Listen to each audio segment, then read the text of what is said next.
Hello guys, this is సాలాత్రి ఏంటి welcome to my mini vlog. ఈరోజు matter ఏమంటే మా చెల్లికి ఎగ్జామ్ అయితే ఉంది డిఎస్సి. దానికోసం అయితే పుత్తూరుకి అయితే వెళ్ళిపోతున్నాము. ఈ బండి కూడా నాది కాదు, నా బండి కొద్దిగా హెడ్లైట్ ప్రాబ్లం వచ్చి అష్రఫ్ అన్నకి ఇచ్చి అష్రఫ్ అన్న బండి అయితే నేను తెచ్చేసినాను. వచ్చేటప్పుడు నైట్ అయిపోతుంది కాబట్టి ఆఫ్టర్నూన్ నుంచి ఎగ్జామ్. మేమైతే 9కే బయలుదేరేసినాం ఇక్కడ నుంచి. మా చెల్లి ఎగ్జామ్ టైమింగ్ ఏమంటే ఆఫ్టర్నూన్ 2:30 నుంచి 5 వరకు అయితే ఉంటుంది. ఎందుకైనా మంచిదని కొద్దిగా తొందరగానే బయలుదేరేసినాము. ముందుగానే ఎందుకు బయలుదేరేసినామంటే మా చెల్లికి రివిజన్ చేసేందుకు టైం ఉంటుందని అందుకనే వచ్చేసినాము. 9కి బయలుదేరితే ఇక్కడికి వచ్చేదాకా 11:30 అయితే అయింది. ఎగ్జామ్ స్టార్ట్ అయ్యేదానికి టైం అయితే మస్తుగా ఉంది. అంత లోపల మా చెల్లి భోజనం తినేసి వద్దామా అనింది. అందుకని పుత్తూరు ఊర్లోకి అయితే బయలుదేరేసినాం. కాలేజ్ దగ్గర సరైన హోటల్ అయితే లేవు, అందుకని ఇక్కడ వచ్చేసినాం పుత్తూరులోకి. పుత్తూరులో వచ్చి రాగానే మేమైతే బిర్యానీ అయితే ఆర్డర్ పెట్టేసినాం. తినేసి మళ్ళీ ఎగ్జామ్ సెంటర్ దగ్గరికి అయితే వెళ్ళిపోవాలా తొందరగా తినేసినాం. మా చెల్లి నాకైతే తొందర పెట్టింది, రివిజన్ చేసుకోవాలా, తొందరగా తినేసి బయలుదేరదాం పదా అనింది. అందుకని తినేసి మళ్ళీ ఎగ్జామ్ సెంటర్ దగ్గరికి అయితే వచ్చేసినాం. ఎగ్జామ్ సెంటర్ ఆపోజిటే మామిడికాయ తోపు ఉంది. ఆ తోపులో అయితే చాలా మంది అయితే రివిజన్ చేసుకుంటా ఉన్నారు. ఒక్కొరు చెట్టు కింద కూర్చొని ఎట్టయినా జాబ్ కొట్టాలని కసితో రివిజన్ చేస్తున్నారు. ఎట్టయినా 7 సంవత్సరాల తర్వాత వచ్చింది కదా డిఎస్సి ఎగ్జామ్, కసితో ఉన్నారు అందరూ. ఫుల్ కాంపిటీషన్ అవుతుంది. మా చెల్లి కూడా కష్టపడుతుంది ఇక్కడ.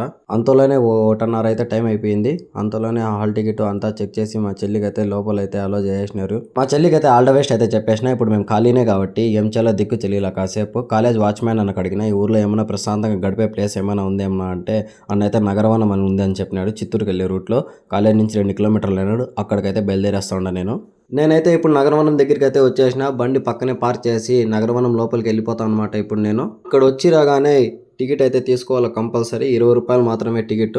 నగరవనం లోపల అయితే పిల్లలకి ఎంతో ఇష్టమైన ప్లేయింగ్ స్పాట్ ఉంది. జారేటివి, పడేటివి, దొల్లేటివి, ఎక్కేటివి అన్నీ అయితే ఇక్కడ అవైలబుల్లో ఉన్నాయి. పిల్లలకి అయితే ఈ ప్లేస్ అయితే చాలా నచ్చుతుంది.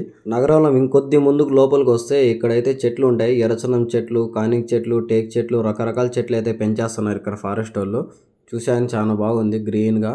నాకు ఇప్పుడు తాగైతే బోర్ అయితే కొట్టలేదు. అన్నకైతే ఇంకా మంచి లొకేషన్ ఏమైనా ఉందని ఈ నగరవనంలో ఉంటే అన్న అయితే ఒక ప్లేస్ అయితే చెప్పినాడు. నగరవనం లాస్ట్కి అయితే వెళ్ళిపో, అక్కడైతే మంచి లొకేషన్ ఉందన్నాడు. అక్కడికైతే వెళ్ళిపోతున్నా. నగరవనంలో అంతమంది అయితే ఎవరు లేరు, ఒకరిద్దరే ఉన్నారు. కానీ అది వాళ్ళందరూ తుప్పల్లోనే ఉన్నారు. నేను ఒక్కనే స్వేచ్ఛగా అయితే తిరుగుతాను. ఈ నగరవరం మొత్తం నాదే అన్నట్టు. కాసేపు నడిచినాక ఇంత మంచి లొకేషన్కి అయితే చేరుకున్నాను అనమాట. ఇక్కడైతే ఫ్లోటింగ్ బ్రిడ్జ్ టైప్లో ఉంది. అక్కడ దానిపైన ఎక్కి నేనైతే 2 ఫోటోలు, కొన్ని క్లిప్స్ అయితే తీసుకున్నా. లొకేషన్ మాత్రం బాగుంది. ఈ లొకేషన్లో అయితే కాసేపు నేను కూడా ప్రశాంతంగా అయితే గడిపేసిన. ఈ లొకేషన్కి బాబాయ్ చెప్పి ఇప్పుడు ఎక్కడి నుంచి వచ్చినామో అక్కడికైతే వెళ్ళిపోదాం స్టార్టింగ్లోకి. ఈ నగరవనంలో ఇప్పుడు మేము చూసిన లొకేషన్ పిల్లలు ఆడుకునే ఉయ్యాలవే బాగుండేది. మళ్ళీ అంతా వాకింగ్ స్పేస్ అయితే ఉంది, అంతా చెట్ల మధ్యలో. ఇక్కడ టైం అయితే చాలా ఫాస్ట్గా అయితే అయిపోయింది. మా చెల్లి ఎగ్జామ్ కూడా అయిపోయింది. మా చెల్లికి అయితే పికప్ చేసుకొని ఇప్పుడైతే ఇంటికి బయలుదేరేస్తాం. మా వీడియో మీకు నచ్చినట్టే like and share and subscribe. సరికొత్త వీడియోతో మళ్ళీ చూద్దాం. Take care, bye.